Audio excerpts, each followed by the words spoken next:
All right. And we are right at the top of the hour. So, to be mindful of everyone's time and our guest speaker joining us today, we'll go ahead and get started. And of course, as folks join, we welcome them into the space.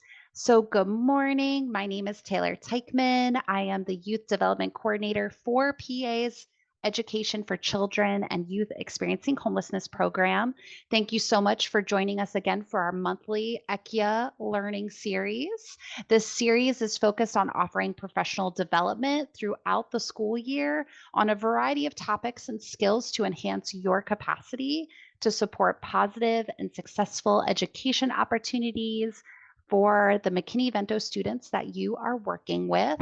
So thank you for joining. Our monthly topic for today is exploring reducing expulsion and suspension with socially and emotionally centered practices. And then just to save the dates, some upcoming events that we're super excited about, please save the date. We have our in-person summer camp coming this July 28th through August 1st. This is for McKinney-Vento eligible students who are entering grades 6 through 8, and they can join us this summer at Camp Fowler, which is being hosted. The camp is being hosted by Valley Youth House. So we do actually have an information session on this coming up on February 21st. That information session will share additional registration information and will be a way for you to learn about how you can recruit campers and support campers in being able to attend camp. So, believe my colleague Melissa, who is joining us this morning, she's dropped some of that information and how you can register for that information session in the chat. So, thank you, Melissa. And then one additional event that we have coming up, this is a special lunch and learn that we have coming up actually tomorrow.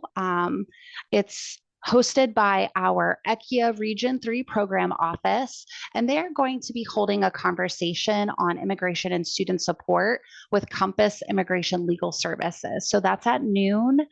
You can register for that by going to our ECHIA Learning Series webpage. I'll be sure to drop that link in the chat for you as well. But if you are able to attend that, we hope you can join us for this timely conversation that they will be hosting.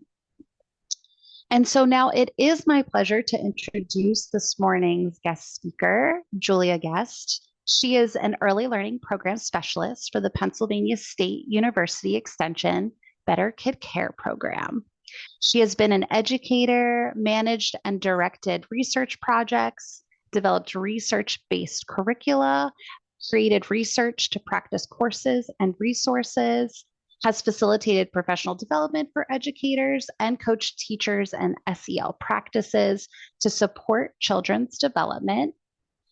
Julia holds a master's in education from the University of North Carolina at Chapel Hill, and we are very grateful that she is joining us this morning for us to explore further how to reduce expulsion and suspension with socially and emotionally centered practices. So thank you so much for joining us this morning, Julia. I'll pass it over to you. Great. Thanks so much, Taylor. And I'm going to go ahead and share my screen. So again, welcome everyone. And thank you so much, Taylor, and all of the support, Kelly and Melissa also. I'm so excited to be here with you today and to be a learning partner. I hope we can be learning partners all together as we talk about and discuss strategies to help reduce expulsion and suspension with a focus on these socially and emotionally centered practices. So before we begin, I'd like to offer you just an opportunity and invite you to think about how are you feeling today? And what is something that you can do to support this experience for your own learning? And what curiosities do you have today as you begin this experience? So these are things that are for your personal reflection. You don't have to add that to chat, but just something to think about as you're coming into this space and we're here all together. And as we move forward with our discussion today, and we'll circle back around to this at the end of our time together today. But just some things to think about. So if you want to take just a little bit of time and, you can jot some notes or you can just have a few ideas in your head as we move forward. So today, the things that we'd like to talk about, our objectives are exploring the data related to suspension and expulsion, understanding the impacts of expulsion and suspension. And then we're going to talk about socially and emotionally focused strategies to support children and families. We know that expulsion and suspension are complex issues. All of you know that, and they affect many children and families. So understanding that data is really important, and the impacts of children and families, so we can turn these challenges more into those solution-oriented practices. So we're going to explore some of those strategies to help build child and family-centered pathways that really focus on those positive outcomes. So here's a question, and you can chat out some of your ideas, but how many public school children, so pre-K through 12, do you think experienced in-school suspension during the 2021 to 2022 school year? This is our latest data we have from the US Department of Education, our Civil Rights Data Report. So this is the most current report that we have for the 2021 to 2022 school year. So what do you think? Just go ahead and drop that in chat, and maybe Taylor can share some of those responses. So how many public school children experienced in-school suspension during that 21 to 22 school year? What are your thoughts? I wonder what people will be thinking. I know, I'm curious. Hmm. If anybody has an idea. Do we have any guesses coming up? Oh, I see some coming in. Okay. We have some probably far too many. And Mark saying, I couldn't begin to imagine. Nicole saying too many. Okay. So here's the data.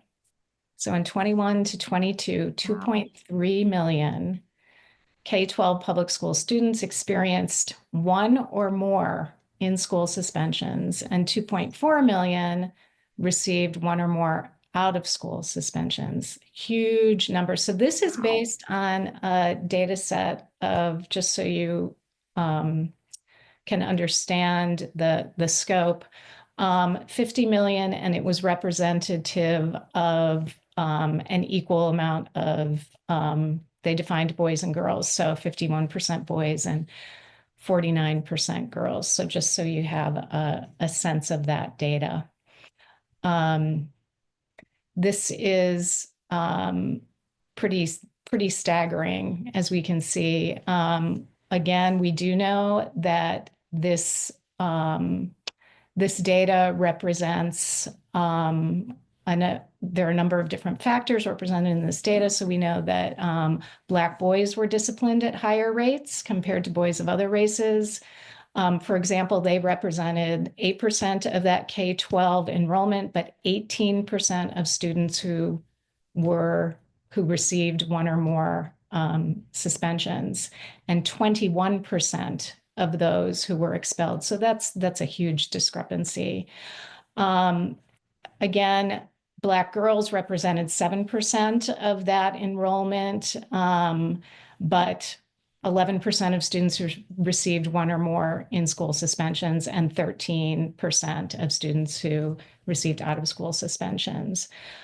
We have some data for Hispanic boys, again, representing 15% of enrollment, but 16% of students who received one or more in-school suspensions, and 17% of students who were expelled. So again, there's a wide discrepancy.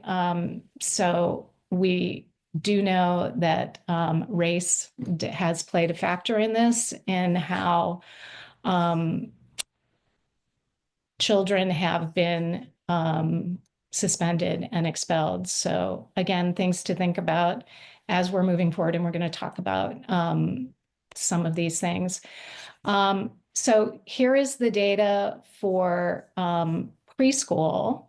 So we have the numbers for 1.4 million preschool children were enrolled in public. These are just public preschool programs too, just to note.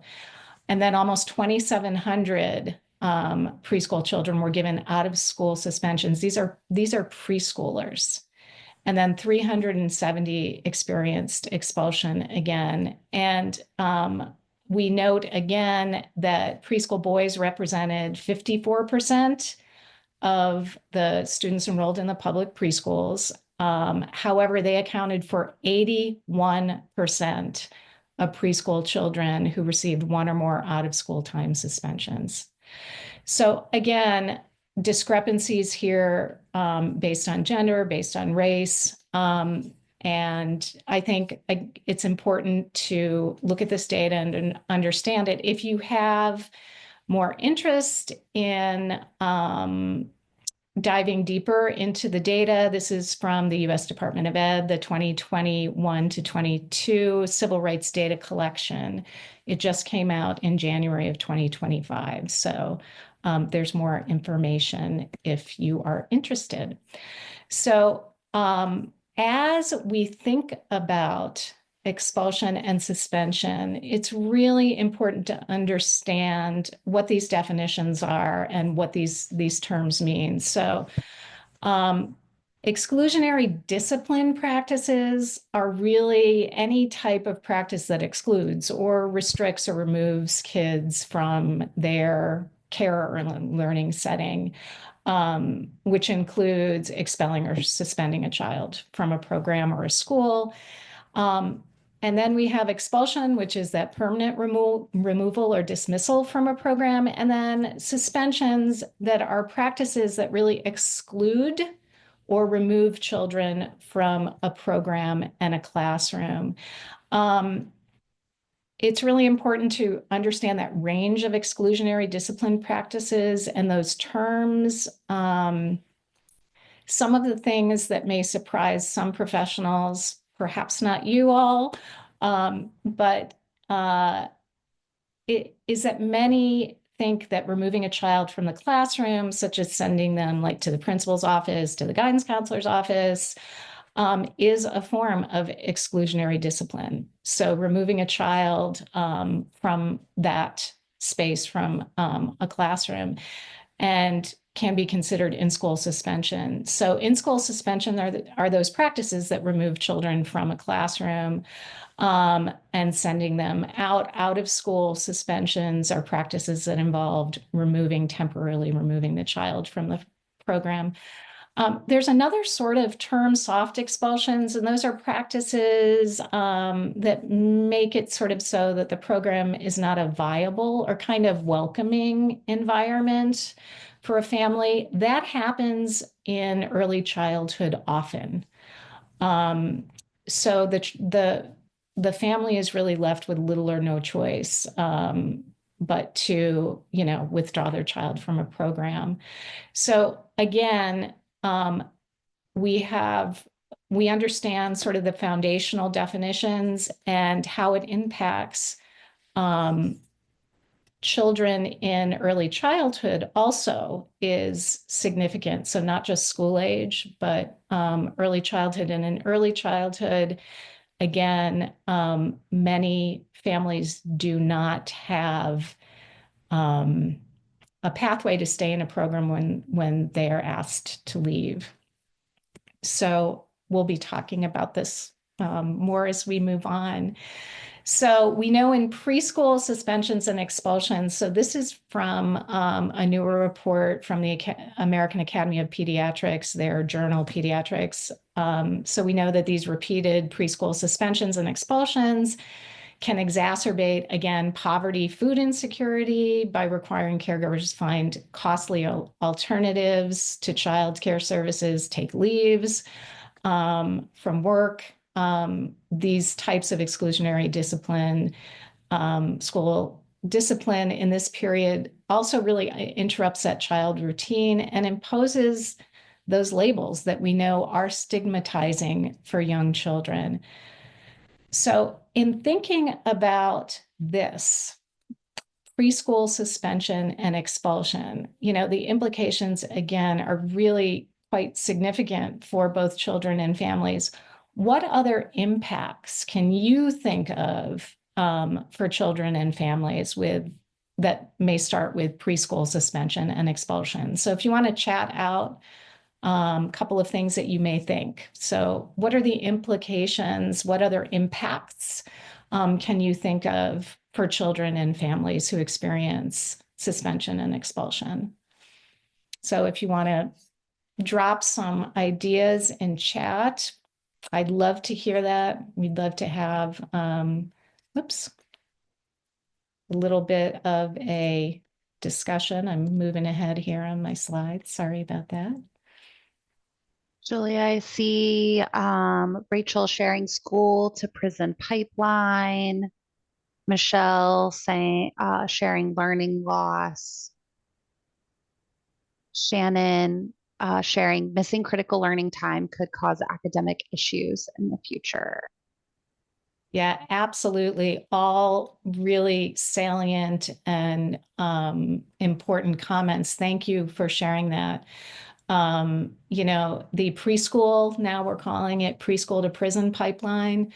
Um, Hmm. and we do know the data does show us that children who have those experiences, that trauma, have that learning loss, perhaps are also excluded from other learning opportunities, don't build that sense of security, safety. They certainly are at risk for great learning loss, which puts them behind.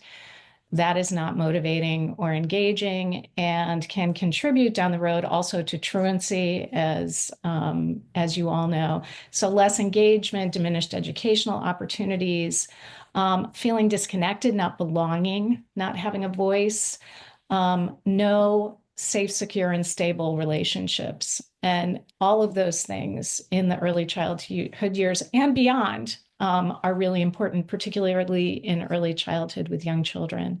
So thank you for your ideas. I appreciate that. And I think it's really important that we acknowledge how much this is impactful for children and families.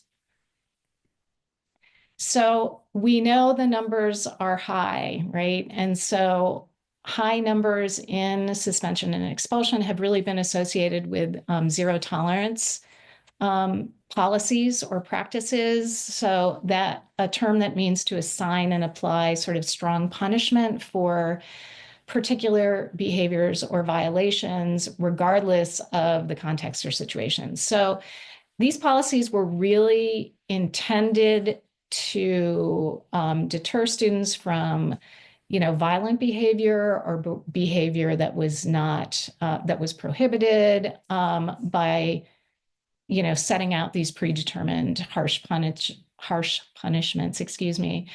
But instead, they've really led to complexities.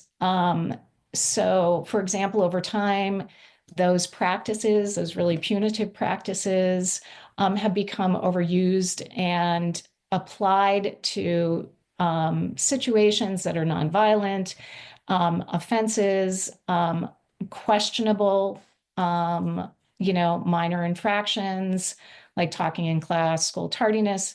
So again, these policies have led to complex challenges, and they create really overwhelming consequences for children, families, and communities at large. So we do know that schools are have started to, we do know in the data, have started to shift some of these zero tolerance policies, and it is significant in supporting children in a more comprehensive, humane, and I feel caring too. and effective way. That's for the basement. Oh, I'm sorry. Is someone chatting out? I couldn't. I think we had someone who may have just accidentally unmuted themselves. So we Oh, okay. uh, Okay. so you're good to go. Okay, sounds great. All right, so we'll move on. So we know, children bear the burden of this. Uh, Kate Zinzer, this first quote is from Kate Zinzer in one of her research papers and projects. She's wonderful. She's at Chicago and does a lot around SEL and strong practices for children and families, and around discipline practices in early childhood. So, this quote of regardless of how children are excluded from these early childhood, early care and settings, these practices really deprive children of valuable early learning experiences and again, place them at risk for disengagement, which we know is huge in changing the trajectory or path for a child, and diminished educational opportunities. The opportunities are not there.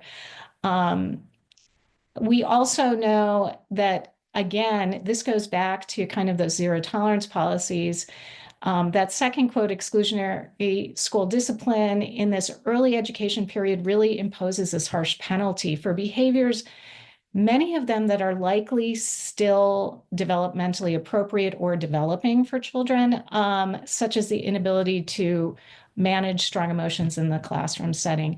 And again, we're going to be talking about those socially emotionally centered strategies, and a lot of that is around supporting children in their efforts to build those kinds of skills as well as build adult skills. So we know, and we just chatted out a little bit about this, there are consequences when children are removed from their learning environments. So they may not develop these safe, stable, and nurturing relationships with adults in the setting, whether it's preschool or elementary or beyond.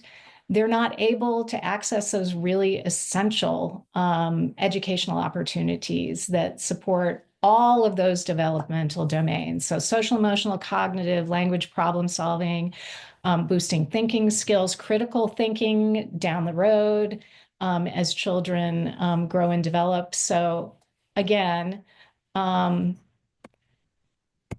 then the expulsion and suspension can open that door to a path that really puts children and families at risk for multiple negative outcomes. So you have children who, again, may be disengaged, may not feel like they belong, may feel excluded, are not getting that care and support that they need. Parents may be feeling that way also, parents not knowing, families not knowing where to go, what to do, how to manage this. And when we think about many families who are struggling, to put this on top of struggles that are already ongoing, under-resourced families, it's really challenging. It's really challenging. So again, less opportunity for learning, there's decreased engagement. And we do know that these relationships, so much of what we do and what we want to do and what we want to support are building those critical relationships with children from preschool years all the way up through high school. So those are incredibly important as we're thinking about strategies and building these skills. So impacts of expulsion and suspension, and we talked a little bit about this. Children experience isolation and potential trauma from being expelled, from being isolated, from feeling other, not having a place, not having a space. Families experience removal of supports.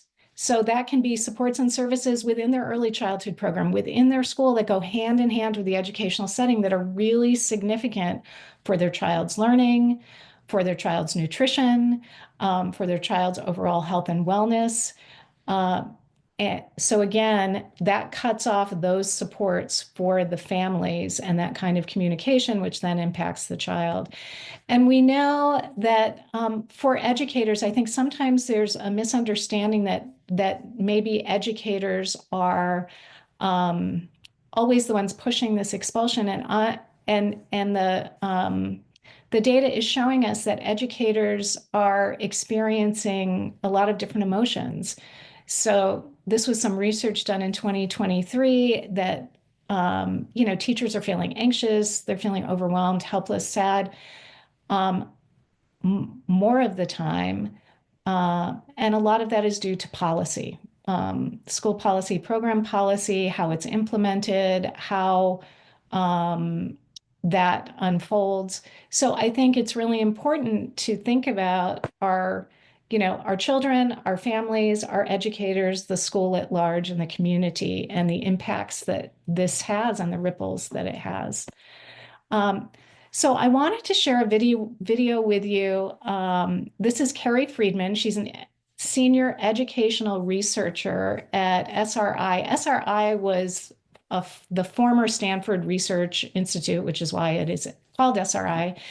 It moved to an independent entity back in 1970, has been that way. And their mission is really to broaden and support solutions. So working alongside nonprofits, foundations, governments to support emerging ideas, research, and innovations, and evidence-based work. So Carrie is an educational researcher, and I wanted to share this video with you. Think about what she's saying. We're going to chat out a little bit about it afterwards. So you can take a moment and sort of reflect as you're listening. So we'll see if we can get the sound okay here. Suspension and expulsion in early childhood sets kids on a negative trajectory in their educational career. So it leads to academic failure, higher risk for dropping out, for not completing high school, and then higher risk for incarceration as well. So a few years ago, the Department of Education and the Department of Health and Human Services released guidance around reducing early childhood suspension and expulsion. It really was a call to action and opened a lot of people's eyes to the problem, something that many people had never thought was an issue at all before. And we're really alarmed to find out that early childhood suspension and expulsion rates are 3 times that of K-12 in public preschool, and then in private settings, up to 13 times greater rates of expulsion than in K-12. And what's also alarming about this is that these suspensions and expulsions are disproportionately applied by race, by gender, by age, and by ability. So we see Black children being expelled at 3 times the rate of their white peers. We see students with special needs and special needs for behavioral reasons being expelled at much higher rates. Boys are expelled, I think it's 4.5 times the rate of girls. And then 4-year-olds are suspended at higher rates than 3-year-olds. So we do see a lot of disproportionality in this data, and reason to really be concerned both for who we're suspending and expelling, and then just the overall impact of those exclusionary practices. Of course, suspension and expulsion and exclusionary discipline generally is a big problem throughout the entire system. So early care to K-12.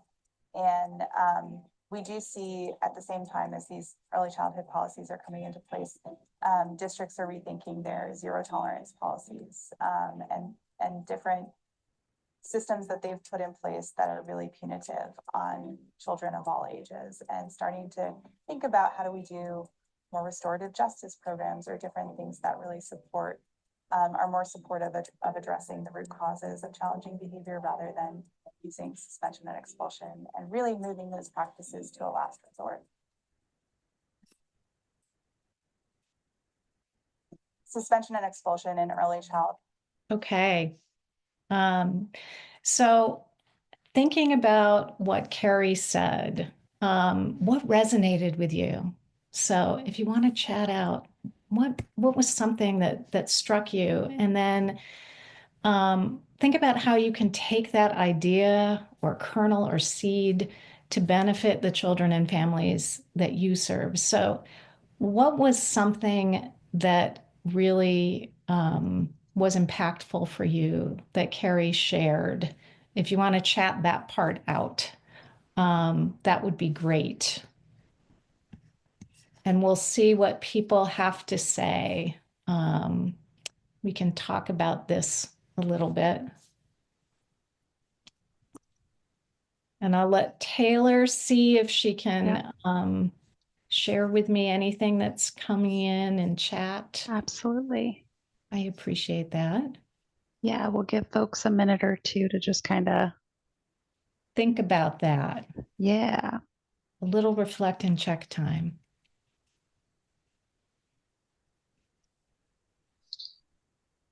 Thank you, Shannon, for sharing. Shannon has put into the chat, all of the disproportionalities are pretty telling. We have a duty to combat this in our practice. Absolutely. Excellent comment. Excellent comment. That's very true. And I really liked your reflection, and then what can you take away to benefit the children and families you serve in combating those practices, like figuring out how we can come together and support better outcomes for children and families. Thanks so much, Shannon. I appreciate that. So anyone else like to share before we move on? Rachel has shared, it validates my program with juvenile probation and role in the school. It's sad that the ages are getting even younger. Yeah, I appreciate that comment. And we have another coming in as well, Julia. Fiona's sharing, she didn't share this, but if we had enough counselors and social workers inside schools, they could work with students who are at risk of being expelled. Every time we expel a student, we're not working with them to help them figure out what led to the challenging behavior and how to prevent it in the future. What are the root causes? Absolutely. And I think this brings up a really good point. Prevention, again, is key.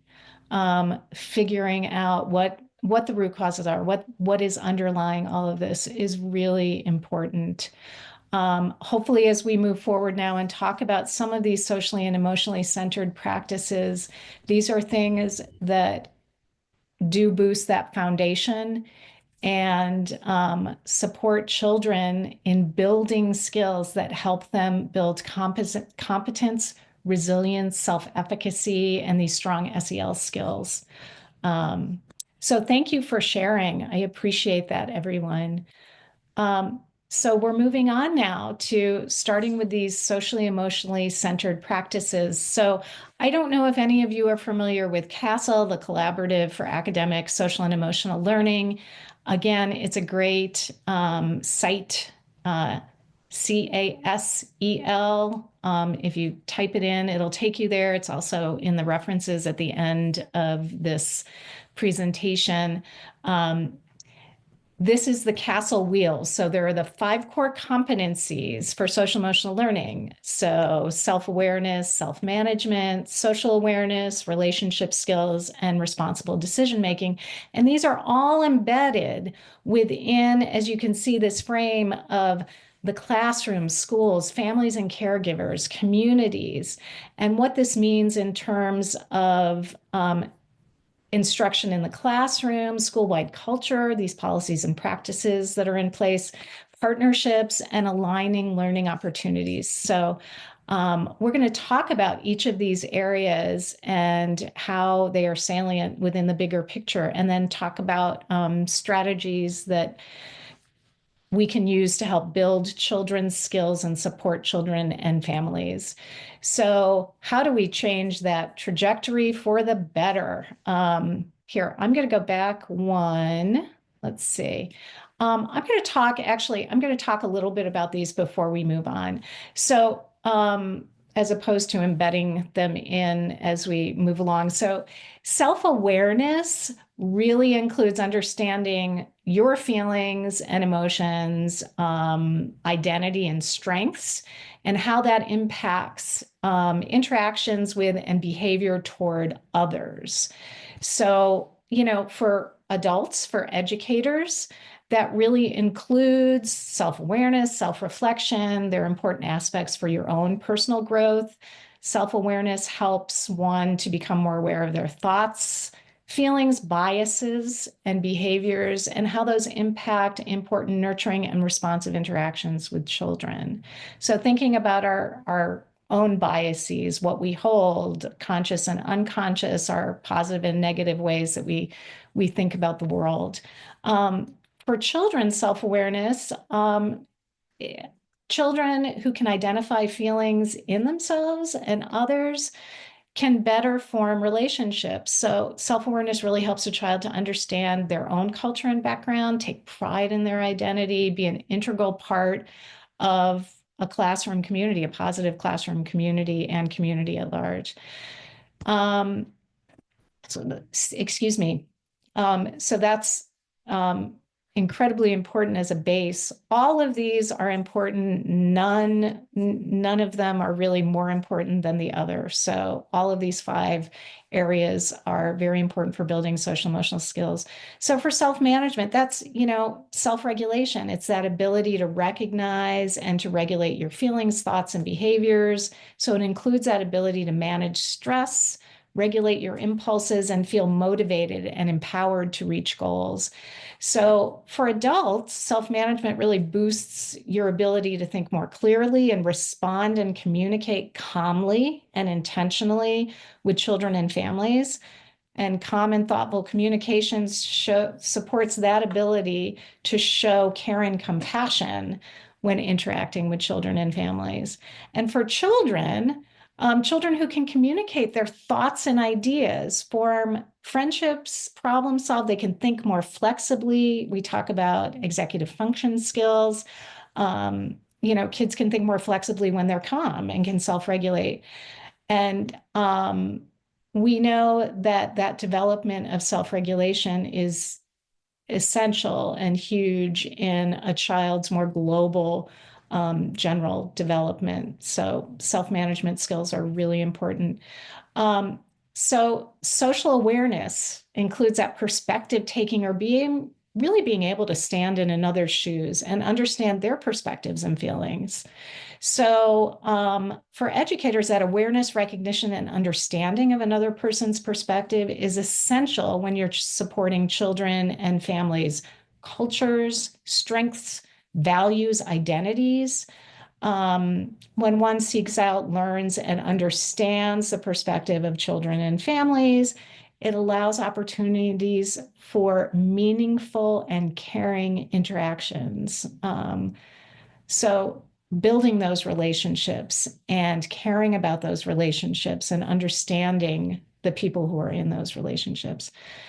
So for children, when children can understand another's perspectives and feeling, again, they can show care and compassion, they can help others share, become members of a caring classroom community, of a caring community within a caring family. So essential skills, relationship skills, that 4th area, those are critical for engaging children, for engaging children and families to listen effectively, to communicate, interact with understanding, with warmth, with respect and sensitivity. We know that relationships are at the heart of all caring interactions, and these relationship skills also include that ability to listen, to communicate effectively, work effectively with others, in diverse communities and groups. When children build relationship skills, they connect with others. They're able to, again, grow friendships with both peers and adults.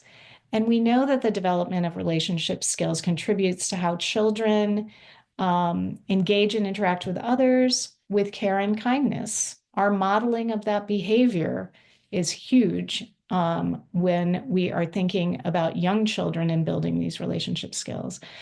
And our last area, responsible decision making, or what we can call problem solving. So that includes the ability to make responsible, caring, constructive choices about one's behavior and to interact within diverse settings in constructive ways.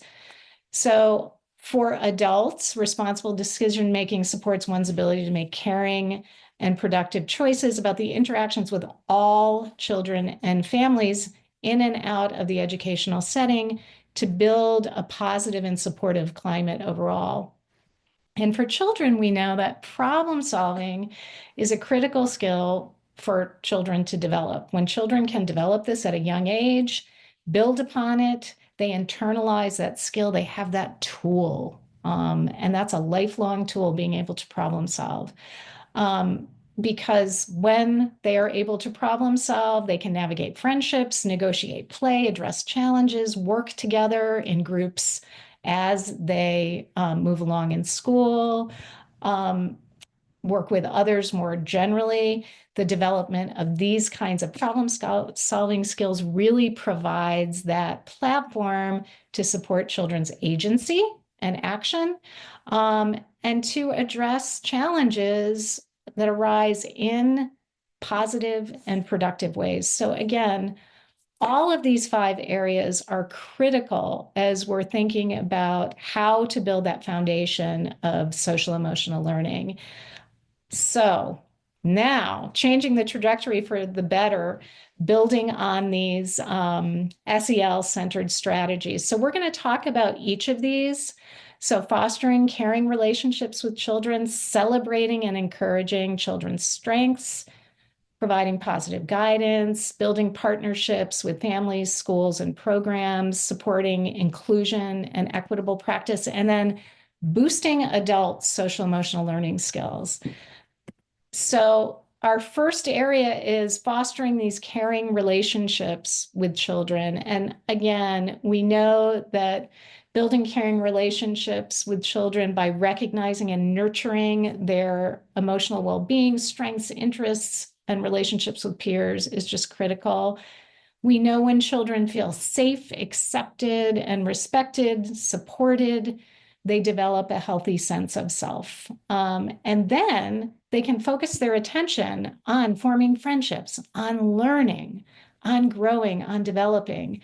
We know when children are distracted by feelings of insecurity or concern, they're less able to focus on learning and classroom interactions. And that is tied to suspension, expulsion, being removed from that setting.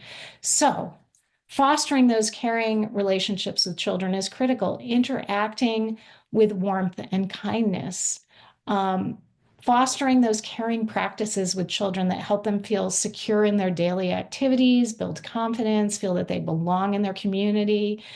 Again, this can be in a classroom with teachers who have predictable rules and routines. Care and kindness are at the root of everything that they do in the classroom. They're living and breathing it. And we know this is so foundational for children's safe, stable, secure, and nurturing growth.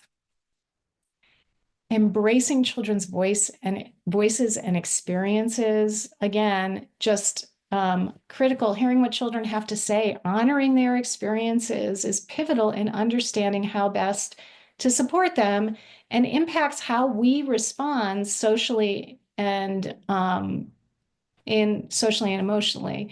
So again, understanding children, talking with children, honoring those experiences is so important.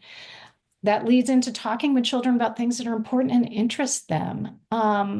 We know that when we actually interact with children in a way that they see we are interested, we are engaged, they know if we are not.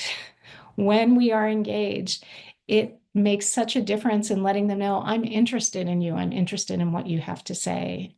I'm interested in what you want to learn. I think, once again, a really important part of fostering those caring relationships, responding to children's feelings and needs, supporting their social emotional development.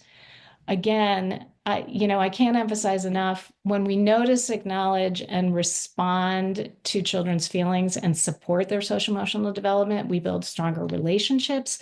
We build a net of security and contribute to these safe and nurturing adult-child relationships.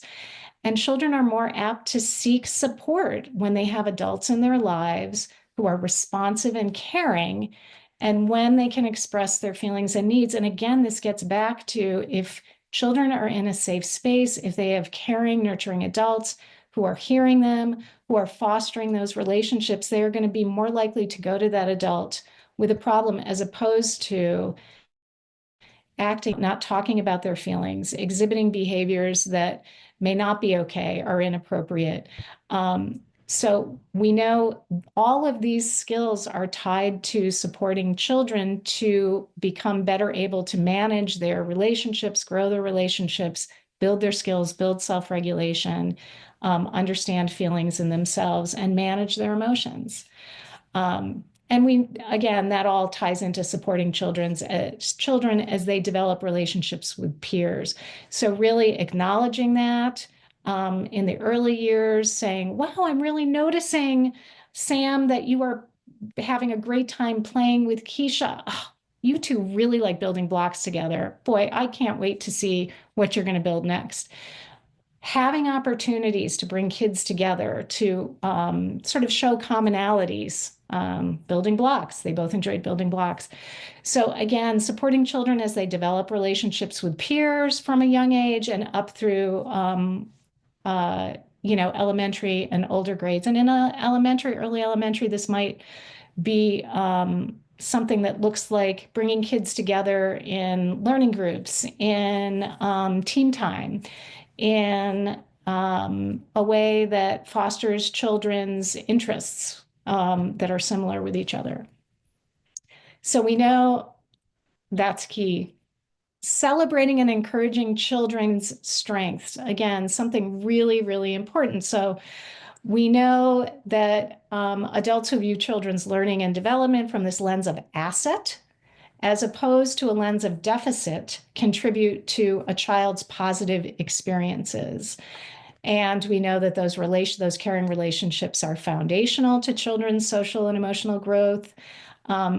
Those relationships give educators an opportunity to learn about children's strengths, interests, and areas for growth. So offering children a range of activities that align with their strengths, interests, and needs. Setting high expectations for all children. Again, thinking about the developmental lens, where children are, not just chronological age, but where they are in their continuum of development, but setting high expectations for learning, and let children know that you believe in them, that you know that they can succeed. Again, encouraging, acknowledging, and supporting children's efforts as they build new skills. It's effortful work. Sometimes it doesn't come easily. And for adults to be the cheerleaders and the champions and say, wow, I know you're working really hard on trying to figure out that math problem. Boy, you have put in a lot of effort. You're using those strategies that we learned yesterday. I can see you're working really hard. Can I help you with that? Or you're working with your partner with those strategies that we learned yesterday. I bet both of you can work together and figure it out. Let me know if you need a hand. So again, acknowledging that effort, and then observing, documenting, and building on children's strengths for rich learning opportunities. And this happens more in the classroom, but it's really important for families to do this, for those of us who work with children in other capacities to do this, to understand where they are and how to build on those strengths to move them forward with essential skills that they do need to have. Providing positive guidance, again, this is acknowledging what children are doing well to support their behaviors and efforts. So not just letting it go in the classroom if everything's rolling along okay, and it's that child who always has the problems. Oh, I don't want to say anything because I don't want to upset the apple cart. acknowledging children when they are doing well and something that you want to see them do, supports their sense of efficacy, their sense of belonging. Again, just really an important aspect of building that sense of self and letting them know that you are seeing them and seeing their efforts, supporting children's efforts to identify feelings in themselves, calm down, and problem solve. Again, modeling feeling words, talking about feelings in the classroom, talking about what those feelings look like, how your face looks, how your body might feel inside. Again, modeling self-regulation, calming down, modeling problem solving throughout the day. These are all skills that we can do in any capacity in lots of different ways to support children. Communicating with families to learn about and better understand the child's experience. Again, that's part of positive guidance. And then we can be in a position to better able to understand the family and the child. And then again, providing and explaining positively in a positive way, reinforcing rules, routines, transitions so that children have predictability. Expectations and predictability are really, really important for children. We know that building partnerships with families and schools is critical. You all know this. You're out in the field. You're doing this all the time. So working collaboratively with families and schools to set goals for children, to understand those goals so that you can support the child and the family.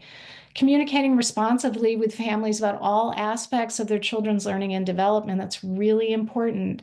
There are a lot of families, I know I experienced this as a teacher. I had families who came in and who had been back in the day in special ed, and their child was in my kindergarten or my first grade class, and they didn't want to kind of come through the door of the school. They still had like trauma sort of from their own experience.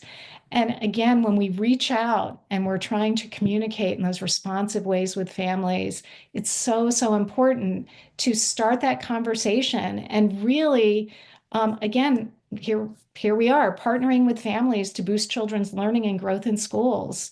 When we understand families, we understand more about them. When we develop our own skills,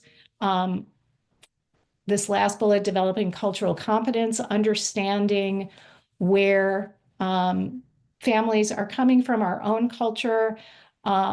It's so important as we move forward with building this partnership, not just involvement, not just engagement, but partnership with families to help better understand who they are, who their child is, how we can best support the family and the child together in the school context and in the community out of the school context. Supporting inclusion and equitable practice. So partnering with families, again, learning about and honoring the culture, language, traditions of the children and families you serve. That goes back to partnering with families. You know, this inclusion and equitable practice is threaded throughout this beautiful quilt that we have in our relationships with families and with schools and with children. So we want to also model and support those caring behaviors with all children, not just some children, but modeling is huge and supporting caring behaviors. So noticing, acknowledging, giving children compliments that are really specific. Wow, you were a really good friend when you helped Chris when he was struggling with, you know, getting out the door with all of that playground equipment. You ran over and you know, took some of it from him, asked him if he needed help. That was really great. Thank you so much for doing that. That really helped our classroom community. That really helped Chris. So again, modeling and supporting those caring behaviors, responding to children's educational needs with meaningful and inclusive practices, and that's responding in the moment. So equitable practice is giving children what they need in the moment at the right time. So it's not equal is different than equitable, and equitable is really focusing on what children need in that moment and making sure that they have that support. And then we don't have a whole lot of time. It could be a whole other session, but recognizing, reflecting on, and addressing our own bias. This factors into, as we know, policy and practice around expulsion and suspension, those really disproportionate numbers of children who are expelled based on race, based on gender. So really thinking about and shifting our own bias is equally as important as we're supporting children and families. And our last area, boosting adult SEL skills. So really thinking about, well, discussing and sharing ideas and resources with colleagues that strengthen your social emotional learning knowledge, reflecting on how your SEL knowledge and understanding supports children and families you serve. So really thinking about that. How do you want to grow certain areas? What areas do you want to become more competent in? How can you support that process through your learning? Continuing your learning by reading, taking courses, through discussion with colleagues and other professionals. That could be professional groups, it could be learning communities. There are all kinds of ways to connect with others who have interests in the same area that you do to help boost skills, and talk about how these skills can then translate to supporting children, supporting families, and then supporting your own emotional well-being as you're on this journey: physical well-being, emotional well-being, social well-being, spiritual well-being, so many different areas to support. And that's, connecting with others, building those relationships, doing things that you enjoy, that boost your sense of self and sense of joy. So here we are. What can I do? Reflection and practice. So finding the good, we can all find the good in these different areas of fostering caring relationships, celebrating and encouraging children's strengths, providing positive guidance, building partnerships with families and schools, supporting inclusion and equitable practice, and boosting our social emotional skills. So as you are leaving today, think about how can you find the good. And I think Taylor's going to drop this into our chat. This is a resource guide that I put together. Please let me know if any of the links are not working. I'd be happy to try to figure out how to get you that information. If there are some links on here that are not, I just put this together last week, so hopefully everything will be working for you, but please let me know. And I do have lots of other resources too. If anyone is interested, you can always reach out to me. One of the things that I wanted to do briefly before we leave is, how am I leaving today? So we've had an opportunity to think about, how am I arriving today? So think about, how are you feeling? What curiosities do you have? What would you like to learn more about? What resources can you take away to support the children and families you serve? And what's one concrete action that you're going to use this week to support children and families? So think about that as you're moving along. And this is my contact information and our Better Kid Care site. Better Kid Care, it provides at no cost professional development for educators, other professionals. And we have lots of resources, evidence-based resources, courses on our website. So please come and explore our website. My email is at the bottom, and I thank you for your time. Thank you so much, Julia, for joining us. This was wonderful. And again, I think this just builds so much off of even our session we had last month with building positive childhood experiences. And so we're just so grateful that you were able to bring this information and these skill sets to us this morning. And we're grateful to Better Kid Care for joining us. I know we had you all at our Paving the Way conference in the fall. And so we just really appreciate the work and the resources that you all provide to support educators and folks working with our young students. Thank you. I did drop the chat, I dropped the evaluation into the chat for folks. So you can feel free to grab that. I can drop it in once more and we can stay. We'll leave the room open for about another minute or two just so folks have a chance to grab that evaluation link. If you still need it, to grab the handout from today's session. And again, we appreciate you all for being here. Thank you so much. Thank you.